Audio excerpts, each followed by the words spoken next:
To those pushing for a cure for autism, I'd like to explain a few things to you if you're open to listening, which I hope you are. Autism is a brain wiring difference. It comes in many forms. Some are people like me who don't look autistic at all, and some are people who need full-time support and can't live on their own. And there are people on the spectrum, hence the term, everywhere in between. You may look at an autistic person who needs full-time support and think they have an illness or a disease that needs to be cured.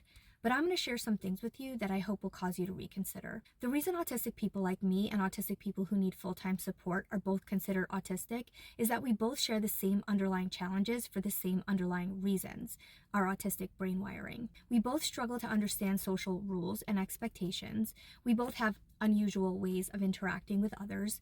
We both have difficulty making friends and maintaining friendships. We both use repetitive movements to self-soothe. We both have intense and specific ways of seeing the world in general. We both have an intense need for sameness, for comfort and self-protection. We both have intense interests that shape how we see the world and how we communicate with those around us. We both have intense sensory sensitivities. This one is particularly significant because it can feel like an assault on us and is relatively constant. Where we differ is in our ability to find ways to get our needs met. But what you're seeing in people who require full-time care is not an illness making them sick that needs to be eradicated. What you're seeing is a different way of existing in the world that the smartest minds in the world have not yet been able to understand. But just because our way of existing isn't fully understood yet, especially when it comes to those with substantial support needs, doesn't mean our way of existing needs to be eradicated. These valid and deserving humans are not diseased. They're simply existing in the world differently, in ways that society hasn't fully figured out how to support yet. But we have figured out a way to support some of their needs. The problem is, because of their brain wiring, they're unable to get their needs met without help. So without that help, they're left struggling, and many end up leaning into harmful coping strategies out of desperation, because that's the best they can do without help. So here's the thing, saying that these humans are destroying families is like saying infants are destroying families because they can't get their own needs met without support and require round-the-clock care. Looking at high support needs autism as an illness because people with it can't get their needs met safely without full-time support is missing the point. This type of autism is not something to be eradicated, just like infancy is not something to be eradicated. It's simply a part of humanity that needs and deserves to be supported.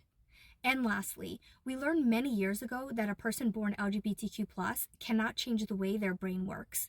We learned it's not an illness that can be cured. We learned that trying to force a person to change this about themselves causes severe long-term trauma. We're in a better place as a society now, but at what cost? Most of the people harmed in the process of looking for a cure are no longer alive, but their pain, mistreatment, even torture still happened. We did that to them as a society. Those people left the world tortured and tormented, and that can never be undone.